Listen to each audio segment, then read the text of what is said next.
Good morning class 11th students. इससे पहले वाले वीडियो में हम लोगों ने मॉलिक्यूलर स्ट्रक्चर से रिलेटेड जो अपने कॉन्सेप्ट हैं, स्पेशली वैलेंस बॉन्ड थ्योरी और valence shell electron pair repulsion theory, इसका डिस्कशन हम लोग ऑलरेडी कर चुके हैं। और अब अपने हम केमिस्ट्री का, specially chemical bonding and molecular structure का काफ़ी इम्पोर्टेंट पार्ट डिस्कस करना चाह रहे हैं, हाइब्रिडाइजेशन।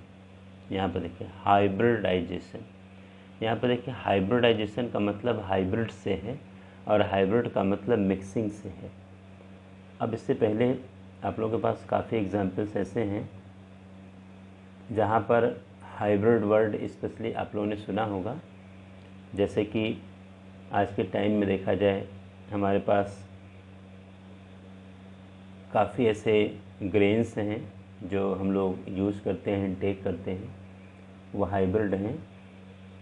काफ़ी ऐसे फूड हैं जो स्पेशली देखा जाए हम लोग उसको इनटेक करते हैं।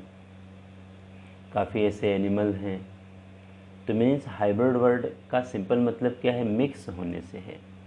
और आपको ये भी पता होगा कि मिक्सिंग वहीं पर पॉसिबल होगी जहाँ पर थोड़ी सिमिलरिटी होगी। अगर बहुत बड़ा कैरेक्टर में गैप होगा तो उस केस में मिक्सिंग की पॉसिबिलिटी नहीं होगी। जैसा कि आप सबको पता है कि अगर हमें वाइट यानी रेड और येलो कलर को मिक्स कर दिया जाए तो एक तरह से आपका पिंक वाला यानी कलर डेवलप होगा। तो कहने का पर्पस क्या है? ऐसे देखा जाए जैसे फाइन आर्ट्स में वाले सब्जेक्ट में बच्चे काफ़ी कलर आपस में मिक्स करके कुछ नया कलर डेवलप कर लेते हैं। तो इसका सिंपल सा मतलब अपने केमिस्ट्री में क्या है? केमिस्ट्री में हाइब्रिडाइजेशन का सिंपल मतलब क्या है? यहाँ पर भी मिक्सिंग से रिलेटेड है, लेकिन यहाँ पर मिक्सिंग स्पेशली एटॉमिक ऑर्बिटल की होगी। वो एटम जो कि मॉलिक्यूल बनाने के लिए या कंपाउंड बनाने के लिए अपना इन्वॉल्वमेंट शो कर रहा है। और फिर वही सेम बातें मैं रिपीट करूँगा कि मिक्सिंग में अगर ऑर्बिटल की एनर्जी में लार्ज गैप होगा तो मिक्सिंग नहीं होगी, और अगर स्मॉल गैप है, स्लाइटली कह सकते हो कि गैप है, ज़्यादा गैप एनर्जी का नहीं है, तो मिक्सिंग की पॉसिबिलिटी बनेगी। अब आपके दिमाग में आ रहा होगा कि इसकी नीड क्या है?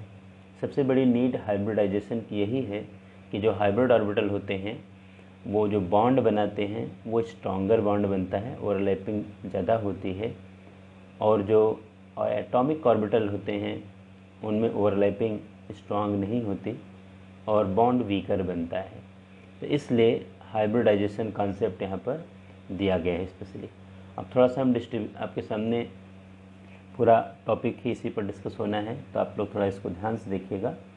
Hybridisation is defined as the mixing of atomic orbital. आप हमेशा ध्यान रखना, mixing of atomic orbitals belonging to the same atom, मतलब एक ही एटम के अलग अलग ऑर्बिटल को मिक्स करना है, but having slightly different energy.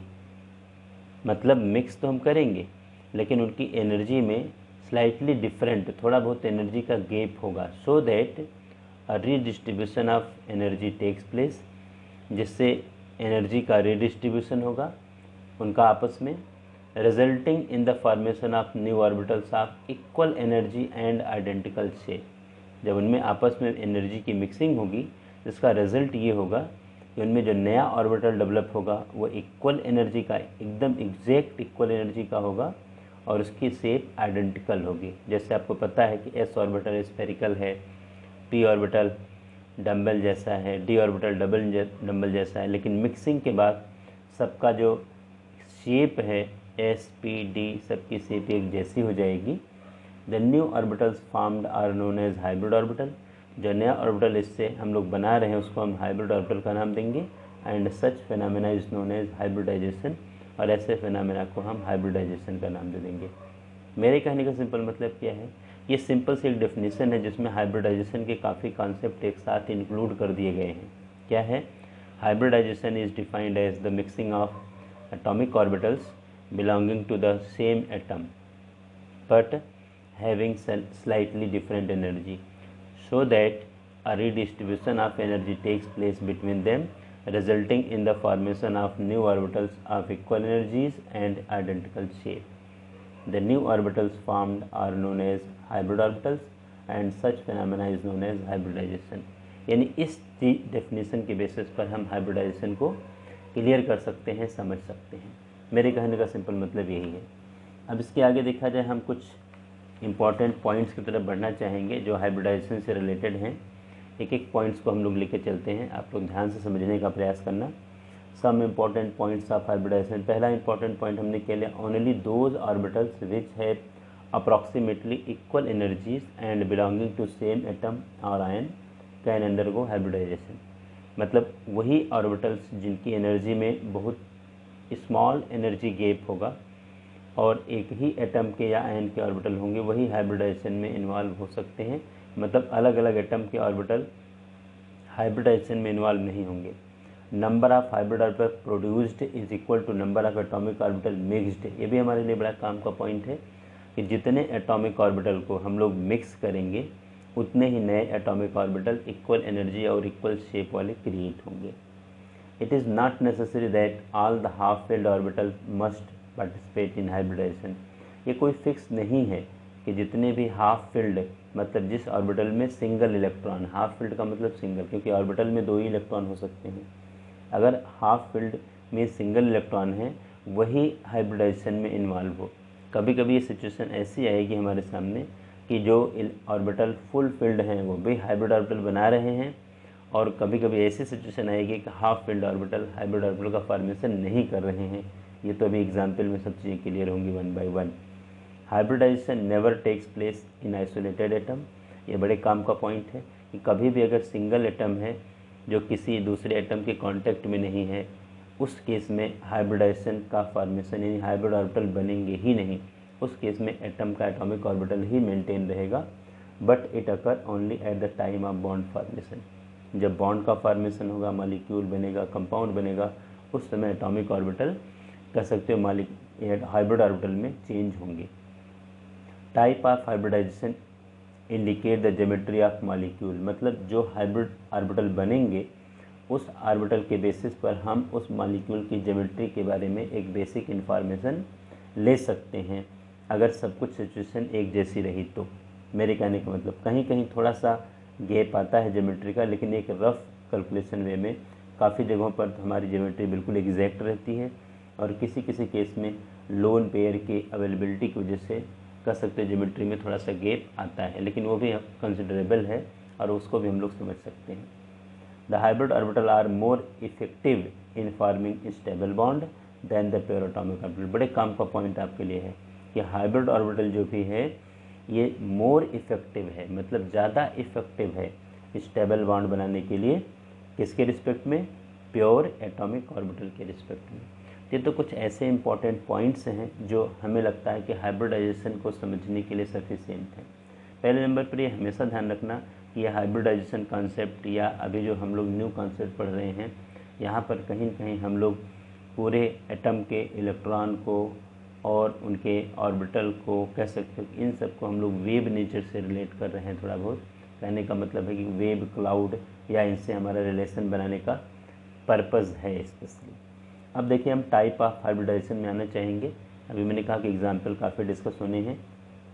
तो सबसे पहले sp हाइब्रिडाइजेशन बड़े काम का पॉइंट है, आपके सामने दिख रहा है कि s और p मतलब क्या है कि when 1s and 1p orbital belong to same shell of an atom mixed together to form 2 new equivalent orbital, the type of hybridization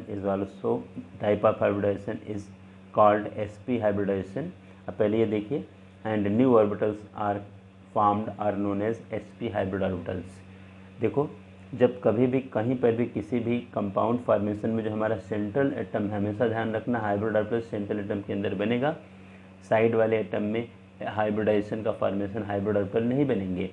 तो जो सेंट्रल एटम हमने ले रखा है उसमें जब 1s और 1p ऑर्बिटल जिनकी एनर्जी में थोड़ा सा गैप है, सेम सेल का आप अगर लेके चलोगे तो एनर्जी में थोड़ा सा गैप होगा, और ज़्यादा गैप होने पर हाइब्रिड ऑर्बिटल बनेंगे ही नहीं।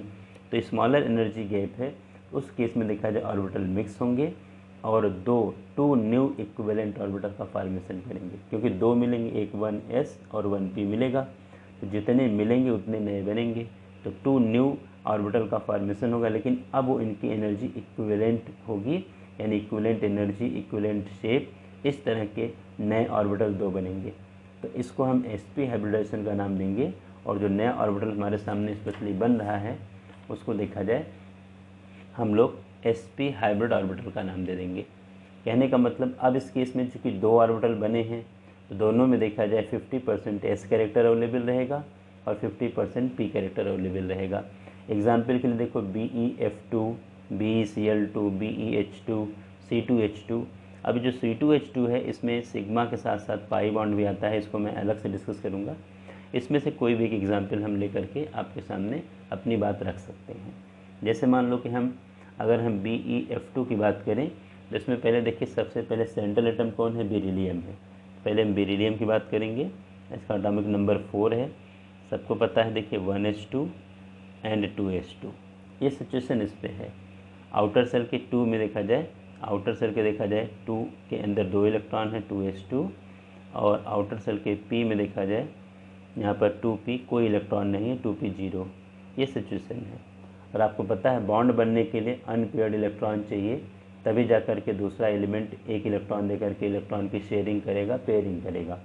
तो यहाँ पर चूँकि s के अंदर 2s के अंदर 2 इलेक्ट्रॉन हैं और ये ऑलरेडी पेयर्ड हैं, तो ये जो बेरिलियम की देखा जाए ये ग्राउंड स्टेट है। कहने का मतलब ये है ये ग्राउंड स्टेट है। जब बेरिलियम के क्लोज में आपका फ्लोरीन या क्लोरीन या हाइड्रोजन या आएगा जो बॉन्ड बनाने के पर्पज़ से आएगा, उस केस में इसका s इलेक्ट्रॉन प्रमोट होकर के d में जाएगा। तो जो हमारे पास सिचुएशन आएगी यहाँ पर देखो, ये 2s1 इसके अंदर एक इलेक्ट्रॉन रह जाएगा और यहाँ पर 2p में एक इलेक्ट्रॉन की एंट्री होगी। अब 2p 0 था तो 2p 1 आ जाएगा, ये सिचुएशन आएगी। और ये एक्साइटेड स्टेट है, एक्साइटेड स्टेट है ये बेरिलियम का। ये सिचुएशन तब बनेगी जब ये बेरिलियम कंपाउंड फार्मेशन की तरफ मूव करेगा, मतलब माइग्रेट करेगा, कंपाउंड फार्मेशन करेगा। जब तक ये बेरिलियम आइसोलेटेड है तब तक ऐसी कोई केस इसमें डेवलप होना नहीं है, क्योंकि आपको पहले से पता है कि हाइब्रिड ऑर्बिटल कंपाउंड फार्मेशन के टाइम पे बनेंगे, आइसोलेटेड गैसेस एटम में नहीं बनेंगे। तो अब इस केस में देखो, पहले ये दोनों ऑर्बिटल आपस में मिलेंगे, 2s और 2p, अपनी एनर्जी सेम करेंगे, अपना शेप सेम करेंगे और न्यू ऑर्बिटल दो बनाएंगे। तो जो दोनों ऑर्बिटल हमारे सामने बने हैं, ये भी sp हाइब्रिड ऑर्बिटल है, ये भी sp हाइब्रिड, क्योंकि दो नए ऑर्बिटल हमारे सामने क्रिएट हुए हैं। इसके अंदर भी 50% s कैरेक्टर 50% p है और इसके अंदर भी 50% s कैरेक्टर और 50% p कैरेक्टर है। अब जरा डायग्राम के थ्रू हम लोग समझें। अब देखो s ऑर्बिटल सबको पता है कैसा है, स्फेरिकल है, ये s ऑर्बिटल है। मान लो 2s की बात करें, और p ऑर्बिटल देखा जाए, ये वाला जो p ऑर्बिटल जिसके अंदर सिंगल इलेक्ट्रॉन है, ये देखा जाए कैसा है, डम्बल जैसा है। ये हमारा 2p ऑर्बिटल है। ज़्यादातर 2p z ऑर्बिटल इसके साथ रिलेट करते हैं, मतलब बॉन्ड बनाने में इन्वॉल्व होते हैं। अब देखो दोनों ऑर्बिटल जब मिलाएंगे जो नया ऑर्बिटल बनेगा, ध्यान देना, ऐसे बनेगा, ये सिचुएशन ऑप्ट होगी। मतलब इसमें एक लूप देखो हम बड़ा बना रहे हैं ऐसे, और एक लूप हम छोटा बना रहे हैं। तो अब ये जो नया ऑर्बिटल क्रिएट हुआ है, अभी तो हमने से एक ही बनाया, क्योंकि दो हमने मिलाया है। तो एक तो देखो ये बनाए और एक इसी के देखा जाए हम लोग 180 डिग्री पर दूसरा वाला बनाएंगे ऐसे। ये जो सिचुएशन हमारे सामने आ रही है, अब ये देखो ये दोनों ऑर्बिटल हमारे सामने क्रिएट हुए हैं। ये जो सी कंडीशन आती है, ये तो न्यूक्लियस को शो करती है, यहाँ पर इलेक्ट्रॉन डेंसिटी 0 होती है, और इस लूप में और इस लूप में इलेक्ट्रॉन डेंसिटी स्पेशली रहती है। अब आपको देखने से लग रहा है कि दोनों में एक एक इलेक्ट्रॉन है। देखो एक इलेक्ट्रॉन यहाँ पर मैंने शो कर दिया और एक इलेक्ट्रॉन मैंने यहाँ शो कर दिया। तो मेरे कहने का मतलब है कि ये भी sp हाइब्रिड ऑर्बिटल, ये भी sp है। अब इसके बाद फिर ये कंपाउंड फार्मेशन करेगा। मतलब अब इसके बाद देखा जाए, अगर हम BeF2 की बात करें तो देखो यहाँ पर हम फ्लोरीन को लेके चलेंगे, एटॉमिक नंबर 9 है, 1s2, 2h2, 2p5, और 5 वाले केस में देखा जाए 2p5 में यहाँ पर 1 2 3 4 5। अब आपको दिख रहा है कि लास्ट वाले ऑर्बिटल में सिंगल इलेक्ट्रॉन है, तो यही बॉन्डिंग में इन्वॉल्व होगा।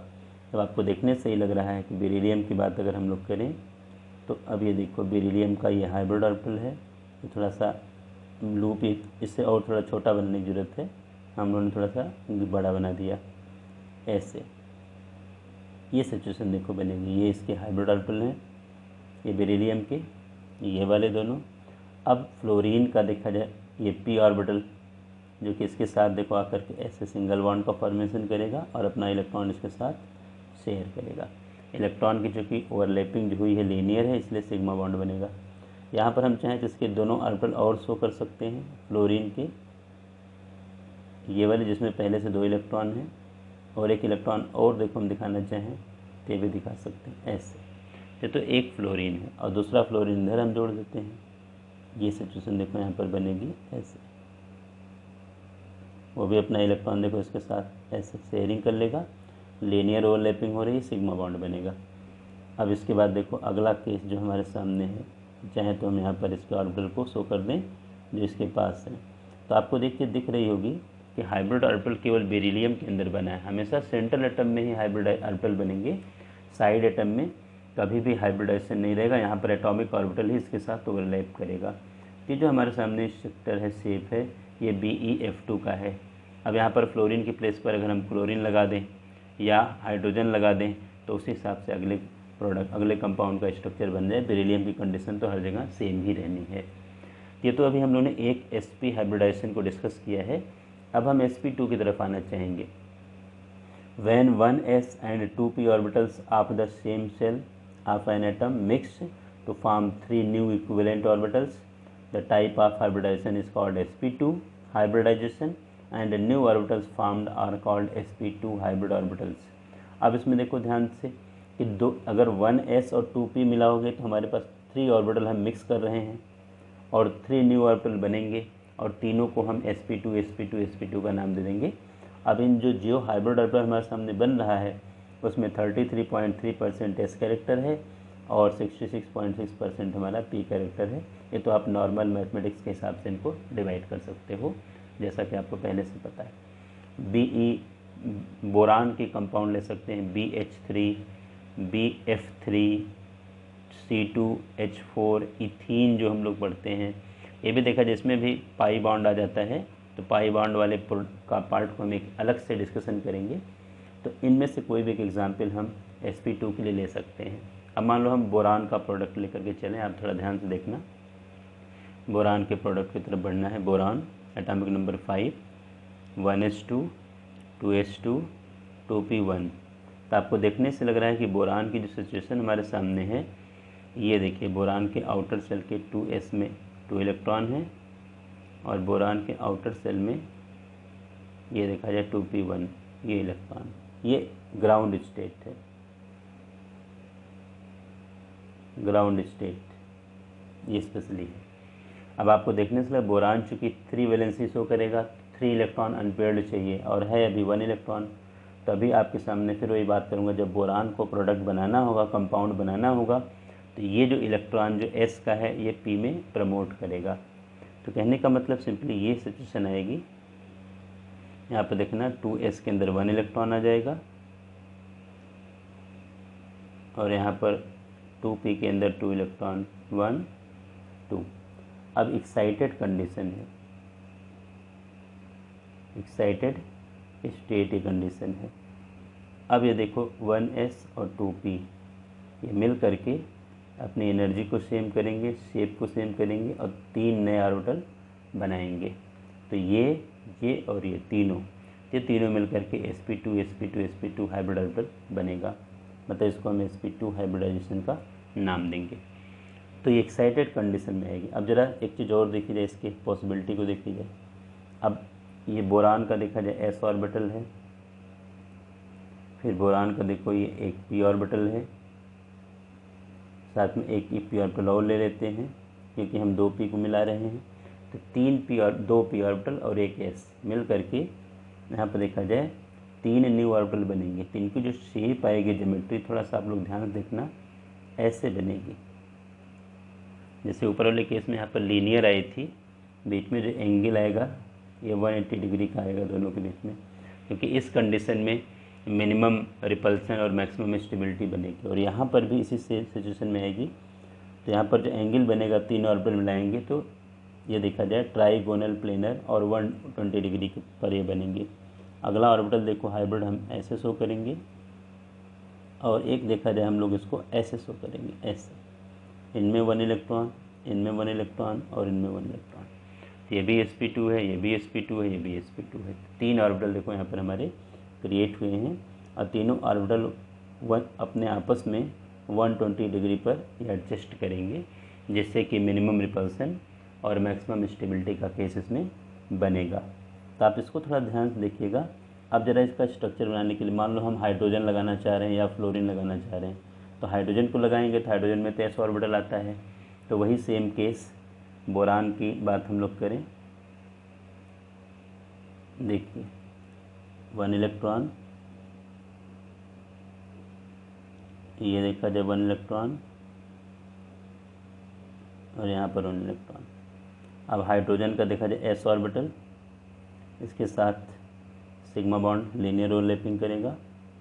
दूसरा हाइड्रोजन सिग्मा बॉन्ड का फॉर्मेशन करेगा। तीसरा हाइड्रोजन इसके साथ यहाँ पर ओवरलैपिंग करके सिग्मा बॉन्ड बनाएगा। तो ये आपका BH3 का स्ट्रक्चर है। अब यहाँ पर हम हाइड्रोजन की प्लेस पर चाहें तो हम फ्लोरीन को भी लगा दें, जैसे ऊपर वाले केस में मैंने डिस्कस किया था।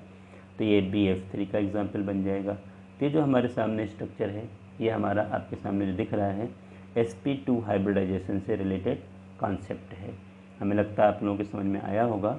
अब हम इसके आगे अगले कॉन्सेप्ट की तरफ मूव करेंगे, sp3 हाइब्रिडाइजेशन की तरफ मूव करेंगे। sp3 हाइब्रिडाइजेशन में देखिए हम लोगों ने फिर वही सेम केस 1s3p, जो सेम सेल के सेम एटम के हम लोग लेंगे ऑर्बिटल। तो 4 ऑर्बिटल इसमें देखो मिक्स होने हैं, और mix together to form 4 new equivalent orbital. The type of hybridization is called sp3 hybridization, and new orbital are called sp3 hybrid orbital. फिर वही सेम केस आपको पता है कि s कैरेक्टर जो 4 ऑर्बिटल बनेंगे उसकी s कैरेक्टर 25% बनेगा और p 75% बनेगा। CH4, C2H6, NH3, H2O, ये सब इसके तमाम एग्जाम्पल्स हैं sp3 वाले के। तो अब इसको हम लोग थोड़ा सा डिस्कस करना चाहेंगे आपको समझाने के हिसाब से। तो थोड़ा इसको ध्यान से देखिएगा। अब मान लो सबसे सिंपल स्ट्रक्चर मैं CH4 को लेकर के चलूँगा, समझिएगा आप लोग। कार्बन है, कार्बन के पास atomic number 6, 1H2, 2H2 and 2p2।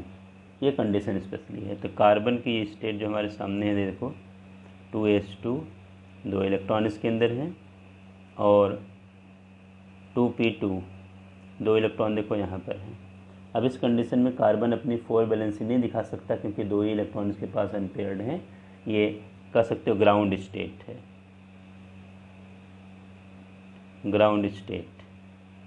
और जब कार्बन को कंपाउंड का फॉर्मेशन करना होगा, चाहे कोई भी कंपाउंड कार्बन बनाए, तो उस केस में इसका ये s इलेक्ट्रॉन प्रमोट होकर के डी में जाएगा, p में जाएगा।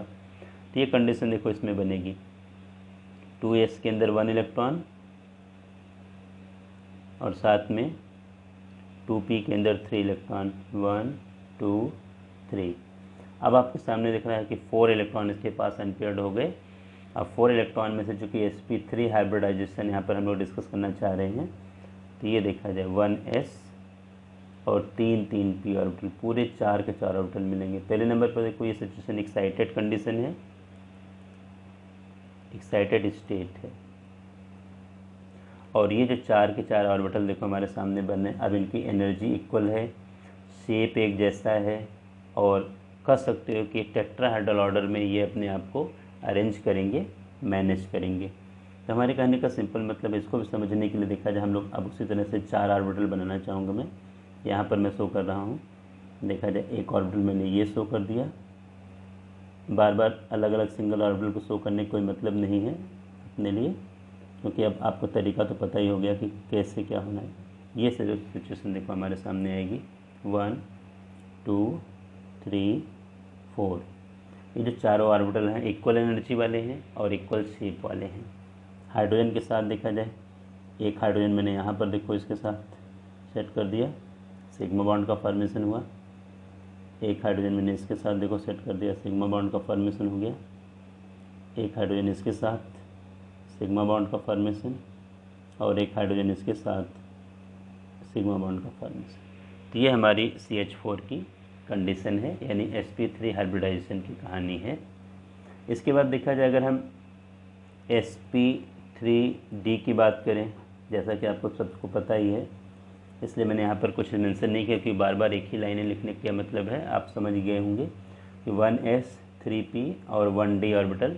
यहाँ पर देखा जाए sp3d 5 न्यू ऑर्बिटल का फॉर्मेशन करेंगे और सब के सब जो ऑर्बिटल बनेंगे पांचों, वह इक्विवेलेंट एनर्जी और इक्विवेलेंट शेप वाले डेवलप होंगे। इसका सबसे अच्छा एग्जांपल हमारे सामने देखा जाए, जो भी हम लोग जानते हैं, PCl5 की बात करेंगे, फास्फोरस पेंटाक्लोराइड की बात करेंगे। समझने के लिए देखा जाए फिर वही case, phosphorus atomic number 15, 1s2 2s2 2p6 3s2 3p3, ये कंडीशन आएगी। और 3d में थर्ड सेल में d ऑर्बिटल आता है लेकिन इलेक्ट्रॉन नहीं रहते, तो ये सिचुएशन आएगी। अब आप ज़रा ध्यान से देखिएगा, यहाँ पर 3s के अंदर 2 इलेक्ट्रॉन आ गए,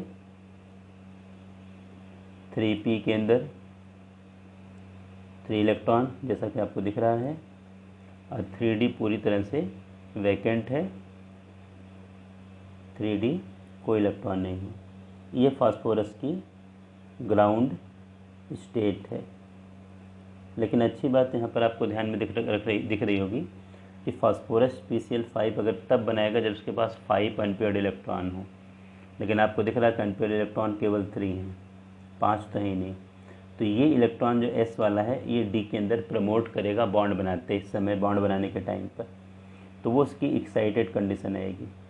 यहाँ पर देखा जाए 3s1, इसी तरह से देखो 3p3 और 3d के अंदर 1 इलेक्ट्रॉन का 1 2 3 4 5 3d1, ये 1 इलेक्ट्रॉन देखो इसके अंदर आ जाएगा। ये एक्साइटेड कंडीशन है, एक्साइटेड स्टेट है। तो आपको देखने से लग रहा है कि पूरा का पूरा 5 के 5 ऑर्बिटल इस तरह से sp3d हाइब्रिड ऑर्बिटल का फॉर्मेशन करेंगे। इनकी जो अरेंजमेंट देखो स्पेशली आएगी, 3 तो देखा जाए ट्राइगोनल, 3 ऑर्बिटल ट्राइगन में अरेंज हो जाएंगे ऐसे, और एक देखो ऐसे ऊपर एक इसके नीचे, मतलब 3 यूं ऐसे अरेंज हो जाएंगे और एक ऊपर एक इसके नीचे, ये सिचुएशन आएगी। और क्लोरीन देखा जाए, क्लोरीन यहाँ पर, एक यहाँ पर, एक क्लोरीन यहाँ पर, एक यहाँ पर और एक यहाँ पर, तो ये PCl5 का स्ट्रक्चर बनेगा। ये जो एंगल बनेगा ये 120 डिग्री का बनेगा, और ये वाला जो एंगल बनेगा जो यूं बन रहा है स्पेशली, तो ये एंगल जो डेवलप होगा ये 90 डिग्री का एंगल यहाँ पर बनेगा। तो ट्राइगोनल बाई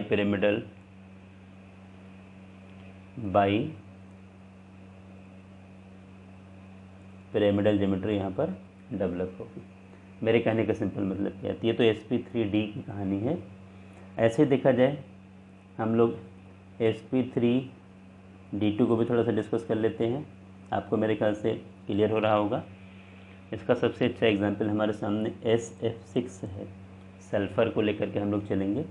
यहाँ पर भी कहानी सल्फ़र की वही, atomic number 16, 1s2 2s2 2p6 3s2 3h2 और 3p4, 16 ही हमें डिवाइड करना है, तो 1s2 2s2 2p6 3h2 3p4। तो आपको देखने से ही लग रहा होगा कि सल्फ़र की कंडीशन जो बन रही है, 3s के अंदर 2 इलेक्ट्रॉन आ रहे हैं और 3p के अंदर 4 इलेक्ट्रॉन्स आ रहे हैं, तो 1 2 3 4, और 3d ऑर्बिटल यहाँ पर खाली है, कोई इलेक्ट्रॉन नहीं है। ये सल्फ़र की ग्राउंड स्टेट है, ग्राउंड स्टेट। और ये भी आपको समझा दूं, यहाँ पर सल्फ़र के पास 6 इलेक्ट्रॉन अनपेयर्ड चाहिए, तब जाकर के 6 फ्लोरीन अटैच होंगे। इसलिए जो S का इलेक्ट्रॉन है और जो P का इलेक्ट्रॉन है, ये दोनों इलेक्ट्रॉन प्रमोट होकर के D में शिफ्ट होंगे। तो S के अंदर 3s के अंदर 1 इलेक्ट्रॉन अवेलेबल रहेगा, 3p के अंदर देखा जाए 1 इलेक्ट्रॉन प्रमोट हो जाएगा, केवल 3 इलेक्ट्रॉन्स रहेंगे, और 3d में 2 इलेक्ट्रॉन देखो और आ जाएंगे, तो 3d2 ये कंडीशन आ जाएगी। ये एक्साइटेड कंडीशन है, कंपाउंड फॉर्मेशन के टाइम पर ही बनेगी, नॉर्मल सिचुएशन में नहीं बनेगी। तो आपको देखने से लग रहा है कि 1s 3p और 2d ये पूरे के पूरे 6 ऑर्बिटल हमारे सामने दिख रहे हैं, जो मिक्स होंगे आपस में, एनर्जी शेप इक्वल करेंगे और sp3d2 ये सिचुएशन यहाँ पर बनेगी। शेप जो सल्फ़र किसकी बनेगी देखो, तो 4 के 4 ऑर्बिटल देखो इसमें ऐसे ट्राई ये पूरा स्क्वायर जैसे अरेंज हो जाएंगे, और एक ऊपर और एक इसके नीचे। तो ये ऑक्टाहेड्रल ज्योमेट्री यहाँ पर बनेगी। तो इसमें देखो सल्फ़र यहाँ पर फ्लोरीन लगा दिया, यहाँ पर लगा दिया, इस वाले पॉइंट पर, इस वाले पॉइंट पर, यहाँ पे लगा दी और यहाँ पर लगा दी। तो ये ऑक्टाहेड्रल ज्योमेट्री यहाँ पर देखो बन रही है स्पेशली। और ये पूरे जो 4 के 4, और ये जो एंगल यहाँ पर देखो बीच में बनेगा 90 डिग्री का बनेगा, और ये वाला एंगल भी 90 डिग्री का आएगा। तो सिंपल सी कहानी रही, sp2 sp3 sp2 sp3 sp3d sp3d2। ऐसे IF7 का एग्जाम्पल लेके चलना चाहोगे तो sp3d3 का भी फॉर्मेशन होगा, वो आप लोग खुद प्रैक्टिस करना। अगर कोई डाउट्स आते हैं तो हम डिस्कस करेंगे। अब 1-2 एग्जाम्पल हम लोग लोन पेयर और पाई बॉन्ड वाले का डिस्कस करना चाहेंगे। थोड़ा वीडियो बड़ा ज़रूर बन रहा है, लेकिन अगर हाइब्रिडाइजेशन के लिए मैं दूसरा वीडियो बनाना चाहूँगा तो 2 पार्ट में वीडियो बनेगा, इसलिए मैं चाह रहा हूँ कि एक ही पार्ट में वीडियो बने। इसलिए थोड़ा सा आप लोग ध्यान से इसको समझने का प्रयास करना। अभी मैं एक लोन पेयर और एक पाई बॉन्ड वाले केस को डिस्कस करना चाह रहा हूँ, थोड़ा उसकी तरफ बढ़ना चाहूँगा मैं। लोन पेयर से रिलेटेड देखा जाए हम लोग अमोनिया का स्ट्रक्चर लेके चलना चाहूँगा मैं। अमोनिया में देखिए सेंट्रल एटम नाइट्रोजन है, एटॉमिक नंबर देखो इसका 7 है, 1s2 2s2 2p3 ये कंडीशन है। तो यहाँ पर 2s के अंदर देखिए 2 इलेक्ट्रॉन्स हैं और 2p के अंदर पूरे 3 इलेक्ट्रॉन्स हैं, तो 2p3 ये कंडीशन देखो इसमें बन करके आएगी। तो आपको देखने से ही लग रहा होगा आगे नाइट्रोजन में चूँकि सेकंड सेल है, सेकंड सेल में डी तो होता नहीं, इसलिए प्रमोशन के चांसेस 0 हैं। तो जब यह अमोनिया का फॉर्मेशन होगा, मतलब नाइट्रोजन जब अमोनिया बनाएगा, तो उस केस में ये जो s ऑर्बिटल हैं और जो तीनों p ऑर्बिटल हैं ये पूरे को यूज़ करेगा, ध्यान देना मेरी बात, और sp3 ऑर्बिटल बनेगा, जिसमें ये वाला ऑर्बिटल जो हमारे सामने है ये देखो पहले से इसके अंदर लोन पेयर है, तो अभी तो बॉन्ड के फॉर्मेशन में इन्वॉल्व नहीं होगा, केवल ये तीनों ऑर्बिटल जिनमें सिंगल इलेक्ट्रॉन है, अनपेयर्ड इलेक्ट्रॉन है, ये बॉन्ड फॉर्मेशन में इन्वॉल्वमेंट दिखाएंगे। तो देखो शेप बनाने के लिए मैं ऐसे ले रहा हूँ, ऐसे ये वाले लोन पेयर वाले जो पहले से ही ये अवेलेबल हैं, और इसके आगे देखा जाए एक ऑर्बिटल मैं यहाँ पर मैं शो कर रहा हूँ, एक ऑर्बिटल देखो मैं इस पॉइंट पे शो कर रहा हूँ, एक ऑर्बिटल देखो मैं यहाँ शो कर रहा हूँ। साथ में इसके साथ हाइड्रोजन जोड़ दूंगा मैं, ऐसे लीनियर ओवरलैपिंग सिग्मा बॉन्ड, यहाँ पर भी हाइड्रोजन जोड़ूंगा, लीनियर ओवरलैपिंग सिग्मा बॉन्ड, और यहाँ पर भी हाइड्रोजन को ऐड कराऊंगा, लीनियर ओवरलैपिंग सिग्मा बॉन्ड। चूँकि लोन पेयर का रिपल्सन सबको पता है बॉन्ड पेयर से ज़्यादा होता है, इसलिए जो हमारी शेप है टेट्राहेड्रल ना बन करके पिरामिडल बन जाएगी। ये पिरामिडल ज्योमेट्री यहाँ पर बनेगी, और एंगल जो यहाँ पर बॉन्ड पेयर के बीच में आएगा ये 107 डिग्री का आएगा, 109.5 डिग्री का नहीं होगा, क्योंकि 109 पॉइंट टेट्राहेड्रल एंगल है। ये तो सिंपल सा लोन पेयर भी अगर इन्वॉल्व होता है हाइब्रिडाइजेशन में तो क्या कंडीशन बनती है, उसका एक मैंने छोटा सा एग्जाम्पल डिस्कस किया है। अब एक एग्जाम्पल मैं और डिस्कस करना चाहूँगा C2H2 का, जिसमें हमारा पाई बॉन्ड का भी फॉर्मेशन है। तो आप थोड़ा इसको ध्यान से समझना, बड़े काम का पॉइंट है। तो मेरे कहने का सिंपल मतलब स्पेशली यही है कि carbon atomic number 6 1s2 2s2 2p2, और आपको पता है कार्बन चूँकि 4 वैलेंस से दिखाएगा तो एक्साइटेड केस में ही अपने को मिलेगा। तो यहाँ पर 2s1 और एक इलेक्ट्रॉन s का p में शिफ्ट हो जाएगा, 2p3 ये कंडीशन है कि एक्साइटेड कंडीशन स्टेट। लेकिन यहाँ पर जो हाइब्रिड ऑर्बिटल बनेगा देखो केवल ये 2 ऑर्बिटल मिलेंगे, मतलब इसके बाद देखा जाए ये अनपेयर्ड इलेक्ट्रॉन है जरूर, लेकिन हाइब्रिड ऑर्बिटल नहीं बनेगा। तो sp हाइब्रिडाइजेशन यहाँ पर देखो C2H2 में बनेगा।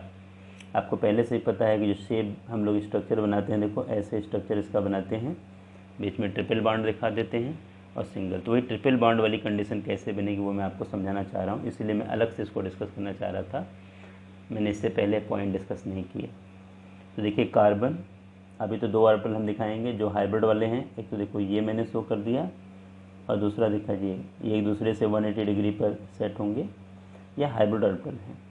लेकिन बाकी जो 2 ऑर्बिटल हैं जिनमें हाइब्रिडाइजेशन नहीं हुआ है, ये तो पूरा का पूरा देखो अपनी पहले वाली शेप में फुल डम्बल इनका मिलेगा, क्योंकि हाइब्रिड ऑर्बिटल ये नहीं है, ये तो अनहाइब्रिड हैं और ये पाई बॉन्ड का फॉर्मेशन करेंगे।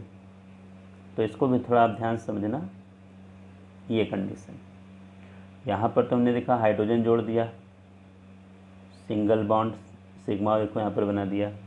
दूसरा चूँकि यहाँ पर एक कार्बन और है, वहाँ पर भी वही कंडीशन है, तो उस कार्बन को देखो हम यहाँ पर लेके चलेंगे ऐसे, इसका देखो ये हाइब्रिड ऑर्बिटल है, सिग्मा बॉन्ड बनेगा। और ये दूसरा वाला देखो हाइब्रिड ऑर्बिटल है उसका, जो हाइड्रोजन के साथ सिग्मा बॉन्ड का फॉर्मेशन करेगा। लेकिन इसके पास भी देखो 2 अनहाइब्रिड हैं जिसमें इलेक्ट्रॉन के पेयर हैं, ये वाले और ये देखा जाए ये वाले। तो इसमें अब ये दोनों जो अनहाइब्रिड वाले जो ऑर्बिटल्स हैं पी वाले, ये पाई बॉन्ड बनाएंगे। देखो इसकी ओवरलैपिंग इसके साथ, इस वाले के साथ, और इसकी ओवरलैपिंग इसके साथ। तो आपको दिख रहा है कि ये दोनों 2 पाई बॉन्ड है। मतलब हमेशा पाई बॉन्ड का जो फॉर्मेशन होगा अनहाइब्रिड ऑर्बिटल के थ्रू होगा, कभी भी हाइब्रिड ऑर्बिटल के थ्रू पाई बॉन्ड का फॉर्मेशन नहीं होगा, ये हमेशा ध्यान रखना। पाई बॉन्ड हमेशा अनहाइब्रिड ऑर्बिटल से बनेंगे। हाइब्रिड ऑर्बिटल या तो सिग्मा बॉन्ड बनाएगा या ऐसे लोन पेयर की तरह से नो बॉन्ड, कोई बॉन्ड नहीं बनाएगा। तो हाइब्रिड ऑर्बिटल या तो सिग्मा या नो बॉन्ड, अनहाइब्रिड ऑर्बिटल हमेशा पाई बॉन्ड का फॉर्मेशन करेगा। तो ये आपके सामने जो स्ट्रक्चर है ये C2H2 का स्ट्रक्चर है। एक छोटा सा पॉइंट और डिस्कस करना चाहूँगा मैं, कभी भी कहीं पर भी सिंपल मॉलिक्यूल का अगर सेंट्रल एटम का हाइब्रिडाइजेशन निकालना हो तो एक छोटा सा फार्मूला आप देख लीजिए जल्दी से। यहाँ पर 1/2 number of valence electron in central atom, हमारे सेंट्रल एटम के वैलेंस सेल में कितने इलेक्ट्रॉन हैं, plus number of monovalent atom, ध्यान देना जिनकी वैलेंसी 1 है वही एटम हम प्लस करेंगे, जो डाई वैलेंट है या ट्राई वैलेंट है तो उसको हम प्लस नहीं करेंगे, माइनस चार्ज ऑन कैटायन, अगर कोई पॉजिटिव चार्ज आयन है तो कितने पॉजिटिव चार्ज हैं उसको माइनस करना है, प्लस चार्ज ऑन एनायन, कि कोई नेगेटिव आयन है तो कितना उसके ऊपर माइनस चार्ज है वो अपने को प्लस करना है। तो जो x की वैल्यू आएगी हाफ करने के बाद, अगर ये वैल्यू 2 आएगी तो sp हाइब्रिडाइजेशन, 3 आएगी तो sp2, 4 आएगी तो sp3, 5 आएगी तो sp3d, 6 आएगी तो sp3d2 और अगर 7 आएगी तो sp3d3। एक नॉर्मल केस में इस सिंपल फार्मूले से हम हाइब्रिडाइजेशन काउंट कर सकते हैं। तो आपके वीडियो में हमने पूरा हाइब्रिडाइजेशन कवर करने का प्रयास किया है। आपको अगर डाउट्स आते हैं वो लाइव क्लास में डिस्कस होंगे, आप लोग इसमें कंफ्यूज मत होना, पूरी तरह से मैं तैयार हूँ इसके लिए। और आप लोग थोड़ा वीडियो को देखना, बड़ी वीडियो है इसको, लेकिन देखना पूरा ज़रूर देखना, क्योंकि हाइब्रिडाइजेशन कॉन्सेप्ट ऐसा है कि ये हमारे सामने कह सकते हो कि अपने केमिस्ट्री में इसकी ज़रूरत जगह जगह हमें पड़ती ही रहेगी। Thank you.